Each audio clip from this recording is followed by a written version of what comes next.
കാലത്ത് തന്നെ നമ്മൾ ഈ ഒരു ചെറിയ ഉരുളി അടുപ്പത്തേക്ക് ഏറ്റിരിക്കുകയാണ്. തീ ഇട്ടിട്ടുണ്ട്. ഇപ്പം അതിലേക്ക് ഇനി നമ്മൾ കുറച്ച് വെളിച്ചെണ്ണ, ഒരു 2 തേങ്ങയുടെ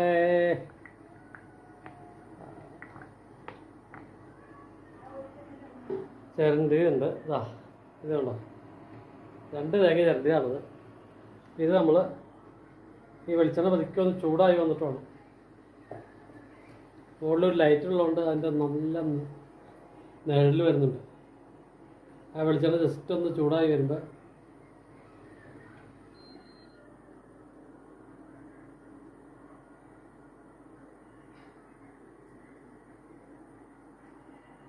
അത്യാവശ്യം വെളിച്ചെണ്ണ ചൂടായി വരുന്നുണ്ടെന്ന് എനിക്ക് തോന്നുന്നു. അതായത് ഈ രണ്ട് തേങ്ങയുണ്ട്.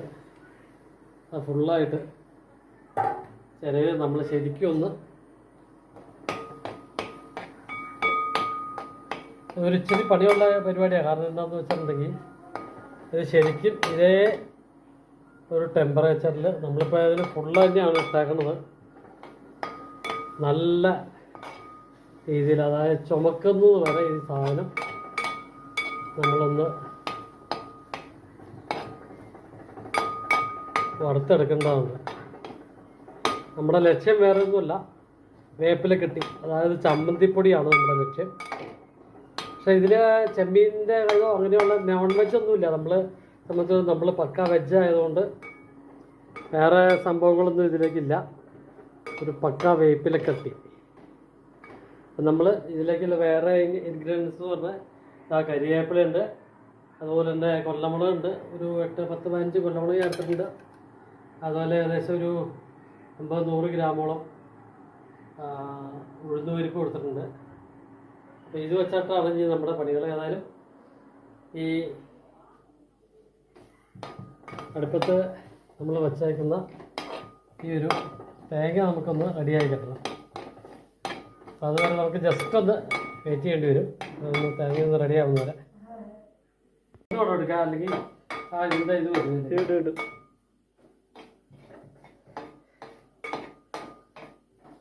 അങ്ങനെ എൻ്റെ നിറം മാറി വന്നു തുടങ്ങിയിട്ടുണ്ട്. ഒരു നല്ല ഇതിൽ തന്നെയാണ് ഇട്ടേക്കണത്. നല്ല ഫ്ലെയിമിൽ തന്നെയാണ്, ടോപ്പ് ഫ്ലെയിമിൽ തന്നെ ഇട്ടേക്കണത്. ഇതിപ്പോൾ നമ്മളങ്ങനെ ചെറിയ ഇതിൻ്റെ ഒന്നും ആവശ്യമില്ല. തേങ്ങ എത്രയും പെട്ടെന്ന് നമ്മൾ റെഡിയാക്കി എടുക്കാവുന്നതാണ്. അതിൻ്റെ ഉള്ളിൽ ഈ തേങ്ങയുടെ അടരുകൾ ഇങ്ങനെ വന്നിട്ടുണ്ടായിട്ടല്ലേ, നമ്മൾ ചിരണ്ടി ഇപ്പോൾ പെട്ടെന്ന് ചിരണ്ടുകൊണ്ടായിരിക്കും ഒരുപക്ഷെ ഇങ്ങനെ വല്ല. അപ്പോൾ അത് ചിരണ്ടി എടുക്കേണ്ടതിൽ നമ്മളത് സൂക്ഷിച്ച് ചിരണ്ടി എടുക്കാം. അതുപോലെ പിന്നെ തേങ്ങയുടെ പ്രശ്നം ഉണ്ടാവും കേട്ടോ, നമ്മൾ ചിരണ്ടത് മാത്രം ആയിക്കൊള്ളുന്നില്ല.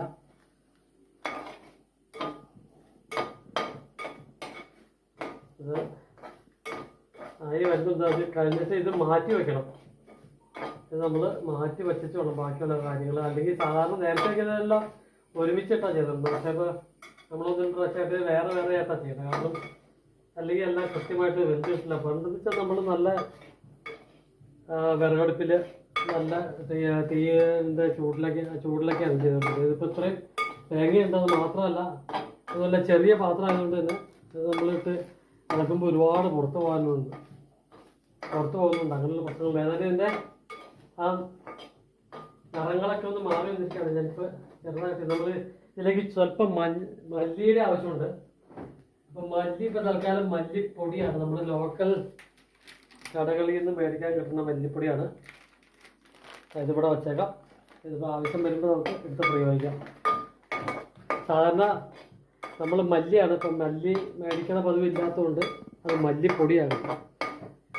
കാരണം 70കളല്ലോ 2020. 70കളിലൊക്കെ ഇതെന്താല്ലായിരുന്നു അവസ്ഥകൾ. അത് നമ്മുടെ മുത്തശ്ശിമാരുണ്ടായിരുന്നു, മുതുമുത്തശ്ശിമാരുണ്ടായിരുന്നു. അവരുടെ റെസിപ്പികൾ നമുക്ക് ചെറുതായിട്ട് പകർന്ന് കിട്ടിയേക്കുന്ന വളരെ നമ്മുടെ ചെറിയ പ്രായത്തിൽ ഉണ്ടാക്കി പഠിച്ചിരിക്കുന്ന ആ ഒരു രീതി വെച്ചിട്ടാണ് നമ്മളിപ്പോൾ ഇത് ചെയ്യുന്നത്. നേരത്തെ മുത്തശ്ശിമാരൊക്കെ ചെയ്ത് കണ്ടേക്കുന്ന ആ ഒരു അതേ രീതിയിൽ തന്നെയാണ് നമ്മളിപ്പോൾ ഇത് ചെയ്യുന്നത്. ഒരുവിധം ഈ തേങ്ങയുടെ നിറം മാറി തുടങ്ങിയിട്ടുണ്ട്. ഒരു നല്ല ചുവപ്പ് നിറമാണ് കേട്ടോ. എന്ന് വെച്ചാൽ ഒരു ഇത് നോക്കി വേണം, അത് കഴിയുമ്പോൾ ചുവപ്പ് ആ നിറം മാറി വരുന്ന സമയത്ത് നമ്മൾ വളരെ ശ്രദ്ധിച്ച് വേണം ചെയ്യാനായിട്ട്. അല്ലെങ്കിൽ ഒരു പ്രശ്നം എന്നാ ഉണ്ടായെന്ന് വെച്ചിട്ടുണ്ടെങ്കിൽ ഇത് പെട്ടെന്ന് തന്നെ ഈ സാധനം കരിഞ്ഞു പോകാനുള്ള ഒരു സാധ്യത കൂടെ ഉണ്ട്. അപ്പോൾ അതുകൊണ്ട് തന്നെ നമ്മൾ ഏറ്റവും സൂക്ഷിച്ച് വേണം ഈ ഒരു കേസ് ചെയ്യുന്നതിനായിട്ട്. ഏതായാലും ഞാനിപ്പോൾ തൽക്കാലം ഫുൾ ഫ്ലെയിമിൽ തന്നെ ഇട്ടാണ് ഇത് ചെയ്യുന്നത്. അല്ലെങ്കിൽ എന്താണെന്ന് വെച്ചിട്ടുണ്ടെങ്കിൽ ഈ ഒരു കേസ് നടക്കില്ല. ഇതൊന്ന് ഇതായി കിട്ടാൻ വളരെ താമസമായിരിക്കും. അങ്ങനെ നമ്മുടെ തേങ്ങയുടെ നിറം മാറി വന്നുകൊണ്ടിരിക്കുകയാണ്. ഒരു 2 മിനിറ്റും കൂടെ എൻ്റെ ഉള്ളിലിരുന്ന് ഒന്ന് റെഡി ആവാനുണ്ട്. അത് കഴിഞ്ഞിട്ട് നമുക്ക് മല്ലിയാണ് ശരിക്കും ചേർക്കുന്നത്. പക്ഷേ മല്ലിപ്പൊടിയാണ് നമ്മളിപ്പോൾ കുറച്ച് എളുപ്പത്തിന് വേണ്ടി. കാരണം എന്താ വെച്ചാൽ നമ്മൾ കാര്യമായിട്ട് മല്ലിയുടെ പരിപാടി ഇല്ലാത്തതുകൊണ്ട് സാമ്പാറിന് കുറച്ച് മല്ലി കിട്ടും. അത് ഇതുപോലത്തെ ചെറിയ പാക്കറ്റുകൾ നമ്മുടെ ലോക്കൽ മല്ലിപ്പൊടിയാണ്. തൊട്ടടുത്തുള്ള ഒരു മില്ലിലെ ഒരു ചേട്ടൻ പുള്ളി സ്വന്തമായിട്ട് പൊടിക്കുന്നതാണ്. അപ്പോൾ വലിയ പ്രശ്നങ്ങളും ഇല്ലാതെ നല്ല അസൽ മല്ലിപ്പൊടി തന്നെയാണ്. ഇതാണ് നമ്മൾ ഇതിലേക്ക് ഇട്ട് കൊടുക്കുന്നത്. അപ്പോൾ ഏകദേശം ആയി വന്നിരിക്കുകയാണ്. ഇതിലേക്ക് സ്വല്പം ആവശ്യത്തിന് അതൊക്കെ മതി. ഏകദേശം ആയിട്ടുണ്ട്. അപ്പോൾ ഏകദേശം ഒരു 3-4 സ്പൂണോളം മല്ലിപ്പൊടി നമ്മൾ അതിലേക്ക് ആഡ് ചെയ്ത് കൊടുക്കും. ഞാൻ ജസ്റ്റ് ഒന്ന് ഒന്ന് കൂട്ടി ഇളക്കി എടുത്തിട്ട് നമ്മളത് മാങ്ങി വച്ചു വേണം. നമുക്ക് വേറെ 2 സാധനങ്ങളും കൂടെ ഉണ്ട് ഇവിടെ. 2 അല്ല 3 സാധനങ്ങളുണ്ട്. ഇതിൽ ഈ മുളക് വറക്കാനുണ്ട്, ഈ ഉഴുന്ന് വറുത്തെടുക്കാനുണ്ട്, പിന്നെ കരിയാപ്പിലുണ്ട്. കരിയാപ്പില ലാസ്റ്റ് അതിൻ്റെ കൂടെയൊക്കെ ചേർത്തിച്ചാൽ മതി. പിന്നെ നമുക്ക് പുളി ആവശ്യമുണ്ട്. അത്രയൊക്കെയാണ് ഇതിന് വേണ്ട അത്യാവശ്യം ഇൻഗ്രീഡിയൻസ്. ഏകദേശം ഒരു പരുവം ആയിട്ടുണ്ട്. ഇത് നല്ല രീതിയിൽ തന്നെ അത് വറുത്ത് മൂത്ത് വന്നിട്ടുണ്ട് തേങ്ങ. അതേപോലെ തന്നെ മല്ലി ഇവിടെ ഇട്ടപ്പോഴുള്ള നല്ല ഒരു സുഗന്ധം, അടിപൊളിയായിട്ടുള്ള ഒരു മണം നന്നായിട്ട് നമുക്ക് കിട്ടുന്നുണ്ട്. അപ്പോൾ ഇവിടെ നമ്മൾ തൽക്കാലം ഒന്ന് ഓഫ് ചെയ്ത് വെച്ച് ഇത് വേറൊരു പാത്രത്തിലേക്ക് മാറ്റി വയ്ക്കാൻ പോകും. അതായി ഞാൻ അപ്പോൾ വെളിച്ചെണ്ണ പുകഞ്ഞു തുടങ്ങി. ഈ ഉഴുന്ന് ശരിക്കും ഞാൻ കഴുകി എടുത്തേക്കണേ കേട്ടോ. കഴുകി ഒരു 15-20 മിനിറ്റോളം നമ്മൾ കഴുകി വച്ചേക്ക് വരുന്നു. ഈ ഉഴുന്ന് ഒരു നല്ല രീതിയിൽ അതിൻ്റെ നിറം മാറി വരുമ്പോൾ മാറാറാകുമ്പോഴത്തേക്ക് നമുക്ക് മുളകിടാം. എല്ലാം കഴുകി വേണം ഇപ്പോൾ എടുക്കാൻ. നേരത്തെ ഒന്നും ഉഴുന്നൊന്നും കഴുകിയെടുക്കുന്ന ഒരു പരിപാടിയില്ല. പക്ഷേ ഇപ്പോഴത്തെ രീതി വെച്ചിട്ട് കഴുകി വേണം. കാരണം ഏത് രീതിയിലാണ് വരുന്നത് എന്ന് നമുക്ക് അറിയാൻ പാടില്ല. അപ്പോൾ അതുകൊണ്ട് തന്നെ നല്ല രീതിയിൽ കഴുകി എടുത്തില്ലെങ്കിൽ ഒരു 5-6 പ്രാവശ്യം ഞാനത് കഴുകി എടുത്തിട്ടുണ്ട്. അതിനൊരു താമസം ചിലപ്പോൾ ഉണ്ടാവും മൂക്കാനായിട്ട്. പക്ഷേ ഒരു നല്ല രീതിയിൽ ആടായിട്ട് തന്നെ മൂത്ത് കിട്ടും കേട്ടോ സാധാരണ. അപ്പോൾ അതിനതാ ആ ഉഴുന്നിൻ്റെ രീതികൾ മാറി വന്നിട്ടുണ്ട്. ഇത് നന്നായിട്ട് മൂത്ത് വന്നിട്ടുണ്ട് ഉഴുന്ന്. അതിൻ്റെ നിറം മാറിയിരുന്നുണ്ടോ? ശരിക്കും നിറം മാറി വരുന്ന ഈ സമയത്ത് നമ്മൾ ഇതും കൂടെ ഇട്ട് കൊടുക്കണം അതിലേക്ക്. ഉള്ള ഒരു 10-15 മുളക് ഇതിലേക്ക് ഇട്ടിട്ടുണ്ട്. അത് കഴിഞ്ഞ് നമ്മൾ ഒരു 2 മിനിറ്റ് കേട്ടോ. ഇത് ശരിക്കും ഇതേ രീതിയിൽ 2 മിനിറ്റ് ഒന്ന് ചെയ്ത് വെച്ചിട്ടുണ്ടെങ്കിൽ ആ മുളകൊന്ന് ചൂടാവുന്നത്. മുളകൊക്കെ നല്ല രീതിയിൽ ശരിക്കും കഴുകിയായിട്ട് കൊടുത്താണ്. കാരണം എന്താണെന്ന് വെച്ചിട്ടുണ്ടെങ്കിൽ ഈ മുളകൊക്കെ ഏത് രീതിയിലാണ് ഇപ്പോൾ വന്നതെന്ന് നമുക്ക് അറിയാൻ പറ്റില്ല. അതുകൊണ്ട് ആ ഉഴുന്നിൻ്റെ നിറം ശരിക്കും മാറിക്കഴിഞ്ഞിരിക്കുകയാണ്. അതേപോലെ തന്നെ മുളകും അത്യാവശ്യം ഇപ്പോൾ മുളക് റെഡിയായിട്ട് വരുന്നുണ്ട്. മുളകൊക്കെ അത്യാവശ്യം വേർത്ത് വരുന്നുണ്ട്. ഇത് കഴുകിയോണ്ടാണ് ചെറിയൊരു താമസം വരുന്നത്. എന്നാലും മുളക് റെഡിയായിട്ടുണ്ട്.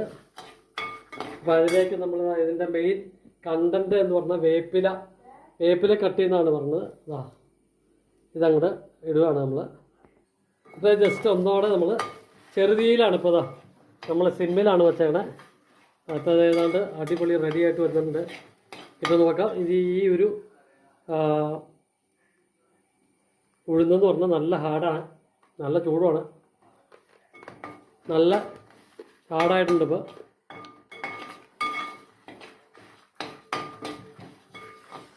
അപ്പോൾ ഇതൊക്കെ അത്രയും ശരിയായിരിക്കുന്നു. ഇനിയാണ് ഇതിനെല്ലാം റെഡിയാക്കി ചേർക്കേണ്ട ഒരു കാര്യം കൂടെ ഉണ്ട്. അപ്പോൾ ഇതും കൂടെ നമ്മൾ തൽക്കാലം ഓഫ് ചെയ്യുകയാണ്. സ്റ്റവ് ഓഫ് ചെയ്ത ശേഷം മാറ്റി വയ്ക്കുകയാണ്. നല്ല രീതിയിൽ തന്നെ റെഡി ആയിട്ട് വന്നിട്ടുണ്ട്. ഈ നിഴലിൻ്റെ ഒരു പ്രശ്നമുണ്ട് നമ്മുടെ ഒരു. അപ്പോൾ ഇത് നമ്മൾ ഈ വെച്ചിരിക്കുന്നത് ആദ്യം നമ്മൾ ഉണ്ടാക്കി വെച്ചിരുന്ന ആ ഒരു തേങ്ങ വറുത്താണ്. അപ്പോൾ അതിലേക്ക് തന്നെ ഇതുങ്ങൾ നമ്മൾ ഇട്ട് കൊടുത്തേച്ച് കുറച്ച് പുളി ആണ് ഇനി വേണ്ടത്. ആ പുളി കൂടെ ഇട്ട് കൊടുത്താൽ നമുക്ക് മിക്സിയിലാണ് ഇപ്പോൾ അടിക്കുന്നത്. നേരത്തെ നമ്മൾ ഇതൊക്കെ ശരിക്കും ഉരലും ഉലക്കയൊക്കെ ഉപയോഗിച്ച് ചെയ്തുകൊണ്ടിരുന്നതാണ്.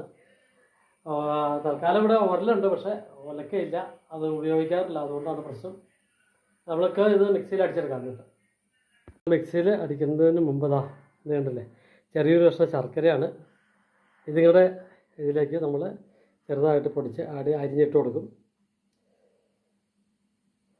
നമ്മളിതാ മിക്സിയിലേക്ക് ഇതിട്ട് റെഡിയാക്കാൻ പോവാണ്. അതിന് മുമ്പ് ഈ ഒരു കഷ്ണം ശർക്കരയുണ്ട്, ഇതിങ്ങനെ നമ്മൾ ഇതിലേക്ക് ആഡ് ചെയ്ത് കൊടുക്കുന്നതാണ്. പതുക്കെ അരിഞ്ഞിട്ട് കൊടുക്കും. അപ്പോൾ നമ്മൾ ശർക്കരയൊക്കെ ചിരണ്ടി ഇട്ടിട്ടുണ്ട് ഇതിലേക്ക്. ഇത്രയും പുളിയാണ് ഞാൻ ഇതിലേക്ക് ഇട്ട് കൊടുക്കുന്നത്. ഇത് ഏകദേശം 2 മുറി തേങ്ങ ചിരകി എടുത്തിട്ടുണ്ട്. അപ്പോൾ അതുകൊണ്ട് തന്നെ ഏകദേശം അത്രയും പുളി വേണം. പിന്നെ ഇതിലേക്ക് കുറച്ച് ഉപ്പ്, അത് നമ്മൾ മിക്സിയിലിട്ട് ശരിക്കും അത് യോജിപ്പിക്കുന്ന സമയത്ത്, അതായത് നമ്മൾ മിക്സിയിലിട്ട് അടിച്ചുകൊണ്ടിരിക്കുമ്പോൾ ഇടയ്ക്കൊന്ന് നിർത്തിവെച്ച് അത് ഇട്ട് കൊടുക്കും. കാരണം നമ്മൾ അങ്ങനെയാണ് പണ്ട് കണ്ടേക്കണേ. ശരിക്കും ഈ പുളിയും ആ ഉരലിലിട്ട് ഇടിക്കുന്ന സമയത്താണ് അതിലേക്ക് ഇട്ട് കൊടുക്കുന്നത് കണ്ടേക്കണേ. അപ്പോൾ നമ്മളിപ്പോൾ മിക്സി ആയതുകൊണ്ട് ഇത് ആദ്യം ഇട്ട് കൊടുക്കുകയാണ്. അതിൻ്റെ കൂടെ നമ്മൾ ഇടയ്ക്കൊന്ന് ജസ്റ്റ് ഒന്ന് തുറന്ന് വെച്ച് ഉപ്പിട്ട് കൊടുക്കും. അതാണ് ഒരു രീതി നമ്മൾ ഇതുപോലെ ചെയ്തുകൊണ്ടിരിക്കുന്നത്. അപ്പോൾ വരിക്ക് കാര്യങ്ങൾ ചെയ്യാം. അത് ഇത് ഒരു വലിയ ജാറാണ്. ആ ജാറിലേക്ക് നമ്മളിപ്പോൾ മിക്സർ ഇട്ട് കൊടുത്തുകൊണ്ടിരിക്കുകയാണ്. തേങ്ങയുടെയും അതുപോലെ ഉഴുന്നിൻ്റെയും കരിവേപ്പില, അതുപോലെ തന്നെ മല്ലിപ്പൊടി നമ്മൾ അത് ചേർത്തിട്ടുണ്ട്, ശർക്കരപ്പൊടിയുണ്ട്, കുറച്ച് പുളിയുണ്ട്. അപ്പോൾ ഇതിൽ ഉപ്പ് മാത്രമാണ് ചേരാത്തുള്ളത്. ഇനി ഇതൊന്ന് ശരിക്കും അടിച്ചെടുത്ത് ഒന്ന് അടിച്ചെടുത്തേ.